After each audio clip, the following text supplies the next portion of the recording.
All right, so you're out there trying to figure out this whole creatine thing, but maybe you're feeling kind of overwhelmed, right? Like so many options, so many brands, so many different like types and forms of it. Yeah, and of course you don't want to waste money, right? Everyone wants to make sure they're getting a good deal. Totally. And that's exactly why we're here today, to like cut through all that noise and give you the info you need to pick the right creatine for you. Exactly. We're talking about creatine that actually works, but that doesn't like break the bank either. Right. So we've been doing our homework, reading all the studies, the reviews, and yeah, paying attention to those prices, all to bring you this deep dive on how to get the most creatine bang for your buck. I like that creatine bang for your buck. Haha, yep. That's what we're going for. So before we like jump into specific recommendations and stuff, maybe let's take a step back. For anyone listening who's maybe like, okay, creatine, what is this stuff even about? Sure. Yeah. So basically, creatine's this natural compound that our muscles use for energy, especially during those quick bursts of intense activity, like when you're lifting heavy or doing sprints. So it's like an extra boost of power when you really need it. Exactly. And the more creatine you have available, the harder you can push those workouts. Yeah. You can lift heavier, recover faster, and over time build more muscle. And this isn't just like bro science either. Right. There's actual scientific research to back this up. Oh, tons of research. Decades worth, actually. Creatine is one of the most studied supplements out there. And the evidence is really clear. It works, and it's safe for most people. Okay, so we know it works, but there's like a million different kinds of creatine on the market. So how do we know which one to choose? Especially if we're trying to save money. Well, here's the good news. For most people, plain old creatine monohydrate is the way to go. It's the most researched form. It's been around forever, and it's usually the cheapest option. So none of that fancy stuff is really necessary? Nope. Monohydrate is the gold standard, and it's usually the most budget-friendly, too. So that's a win-win. Awesome. Okay, so we know to look for creatine monohydrate, but how do we know we're getting a good one, especially at a lower price point? Right. So there are a few key things to keep in mind even when you're shopping on a budget. Number one, purity. You want a creatine supplement that's like mostly just creatine, not a bunch of fillers or additives or anything like that. Makes sense. We want the good stuff, not a bunch of junk. Exactly. And that goes for any supplement, really. But especially when you're trying to save money, you don't want to be paying for a bunch of stuff you don't need. Okay, so purity is key. What else should we be looking at? The form of creatine, like we said, monohydrate is the way to go. It's the most studied, it's effective, and it's the most cost-effective to produce. So that's good news for our wallets. Right, monohydrate it is. So when we're comparing prices between different brands and sizes, what's the best way to figure out which one's actually the cheapest? Good question. You want to look at the price per serving, but even more importantly, the price per gram of creatine. Most labels will tell you the serving size and how much creatine is in each serving. Just do a little quick math and you'll see how much you're actually paying for the pure creatine. Okay, so pay attention to the grams, not just the overall price. Exactly. You'll often find that buying in bulk, like those big tubs of powder, is the cheapest way to go in the long run. Got it. Okay, one more thing. I've heard a lot about third-party testing. Why is that important? Oh yeah, that's crucial.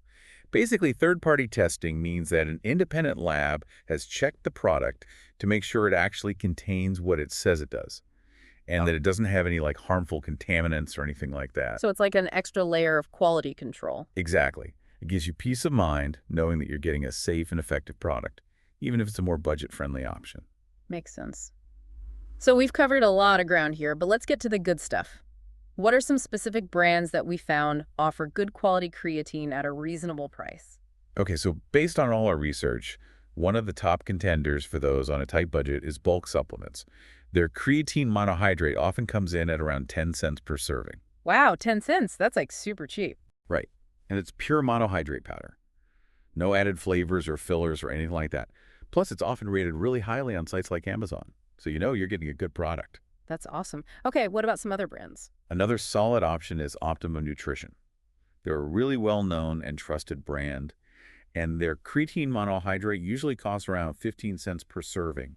So a little bit more than bulk supplements, but you're also getting that peace of mind from a brand with a good reputation. Yeah, that makes sense.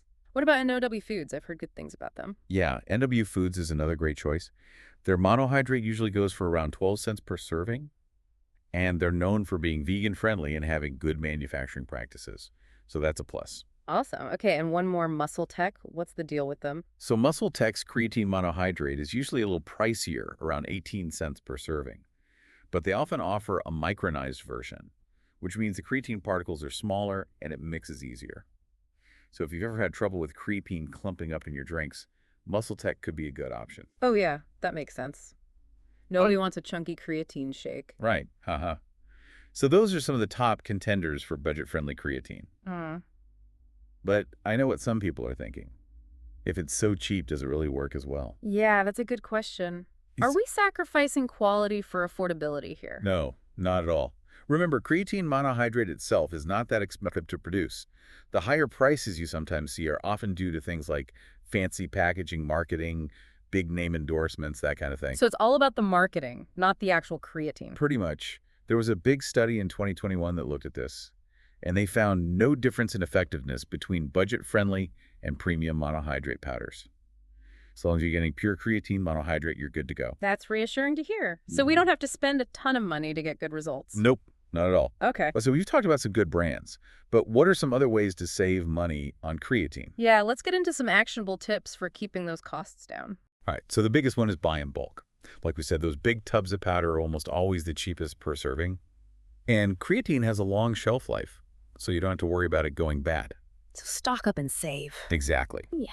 Another tip is to stick with plain creatine monohydrate powder. Don't get sucked into those pre-made pills or pre-workout mixes that contain creatine. They're usually way more expensive per gram of creatine. And you have more control over your dosage with the powder. Right. Exactly. Yeah. You can mix it into whatever you want. Water, juice, your protein shake, whatever. I've even heard of people putting it in their coffee. Yeah, why not? As long as you can handle the taste. Okay, fair enough. Any other money-saving tips? Yeah, keep an eye out for sales and discounts. A lot of online retailers like Amazon or iHerb will have deals on creatine pretty regularly, so be patient and you can definitely snag a good deal. Awesome. All right, so before we wrap this up, let's do a quick FAQ just to cover some of the most common questions people have about creatine. Sounds good, let's do it. Okay, first up, is the best value creatine really just as good as the more expensive stuff? Yes. If both products contain pure creatine monohydrate, you're getting the same active ingredient. The benefits are the same, regardless of the price. Perfect. Next question. What's the best form of creatine for beginners? Again, creatine monohydrate powder. It's the most researched, it's effective, and it's the most affordable. There's no need to overcomplicate things when you're just starting out. All right, how much creatine should someone take per day? The general recommendation is 3 to 5 grams per day, taken consistently. Okay, and last but not least, are there any hidden costs or downsides we should be aware of when choosing a budget creatine? The main thing to watch out for is fillers or other unnecessary ingredients. Some cheaper products might try to bulk up their formula with stuff you don't really need, so always check the ingredient list and look for brands that do third-party testing to ensure quality. Great advice. So to sum it all up, what's the key takeaway here? You don't have to spend a fortune to get a good quality creatine supplement. Plain creatine monohydrate is the way to go, and there are plenty of affordable options out there. Like bulk supplements and NW foods. Right. Exactly. And remember, the most important thing is consistency. Take your creatine every day and you'll see the results. The fancy packaging doesn't matter as much as actually using the product. So go find yourself a good deal on some creatine monohydrate, mix it into your favorite drink, and put those savings towards your next gym membership or whatever. And of course, as always, talk to your doctor before starting any new supplement, just to make sure it's right for you. Yeah, good point. And one last thing, keep in mind that the prices we mentioned were as of March 2025, so things might change a bit over time. Be sure to do your own research and compare prices before you buy. Here's something to think about. Now that you know how to find good quality, affordable creatine, what other areas of your fitness or wellness routine could benefit from this kind of approach? Maybe there are other places where you can simplify and save without sacrificing results. That's a great question. I think a lot of us could probably learn a thing or two from that. Definitely. All right, well, that's all we have for today. Thanks for joining us on this deep dive into budget-friendly creatine. We'll catch you next time.